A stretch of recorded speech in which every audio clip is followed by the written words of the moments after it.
Exercise number 504, volume 23. Ready, start. Mr. Deputy Speaker, Sir, I rise to support the demands for grants relating to the Ministry of Labour being headed by our dynamic leader and young minister. In a vast country like ours, where we have a very large population, labour force is a very important ingredient for the development of our nation. This particular human resource has not been utilized to the extent possible.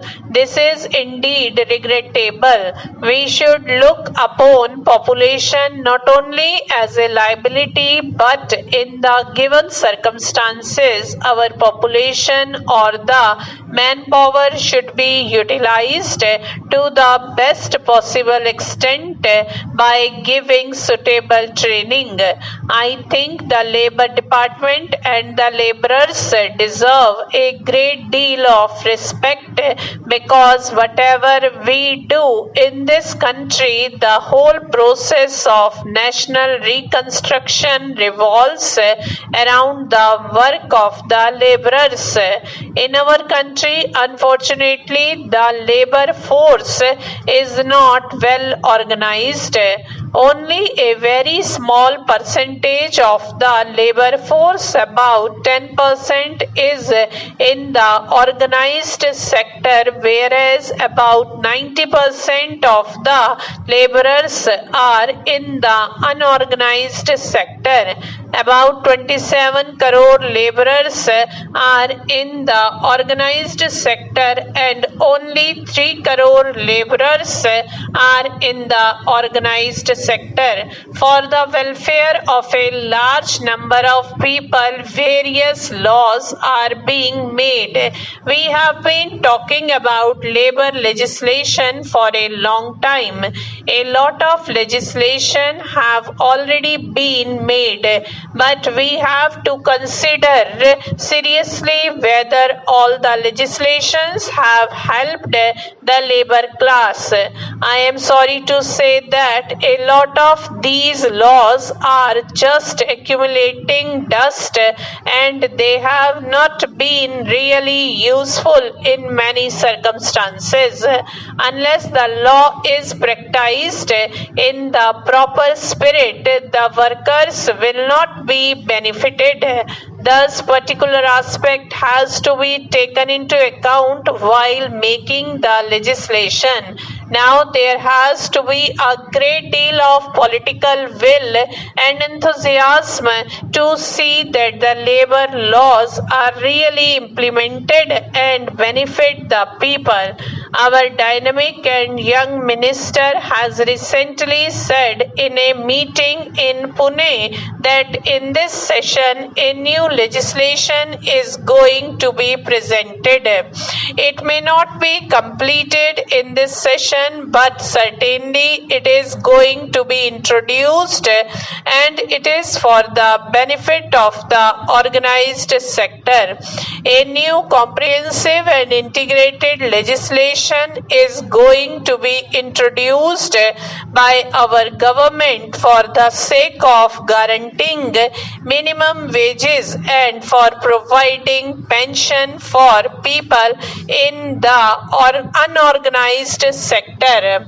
The condition of the labourers is indeed very bad in our country. Look at any factories or any of the big public undertakings.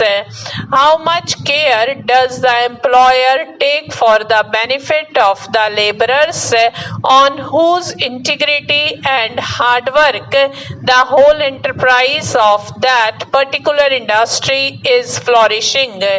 You will find that a very few industrialists really look into the different welfare aspects of the labourers. Take the example of families and children of the labourers.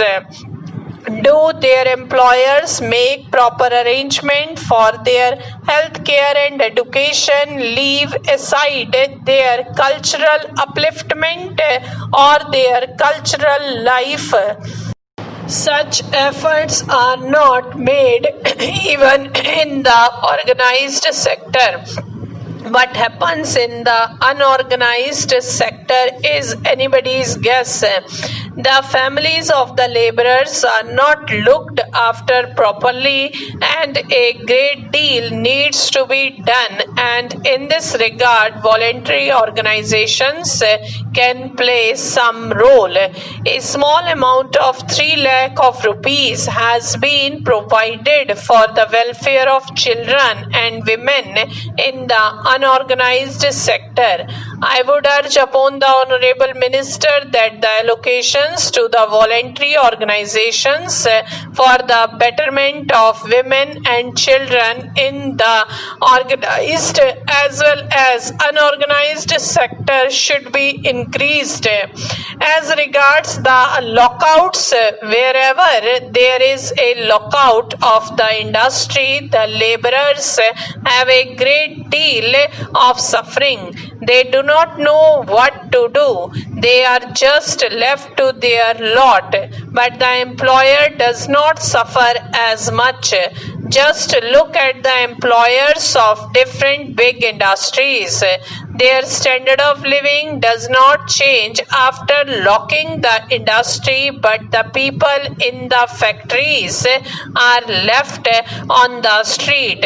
I suggest that whenever the question of lockout in a particular industry comes up, the question should be considered whether the laborers will be able to run a particular industry, and a lot of consideration should be given to this particular aspect, and if possible that particular industry should be kept alive.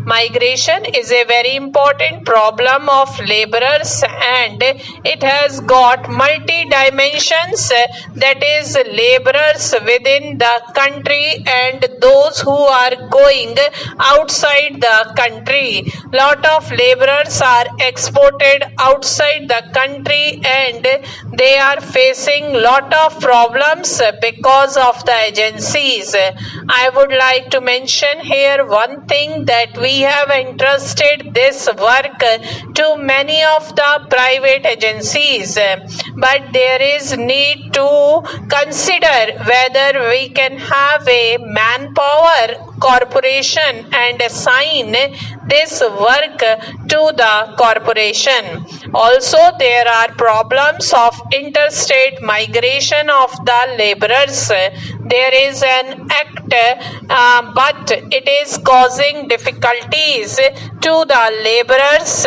who migrate to other states. Stop.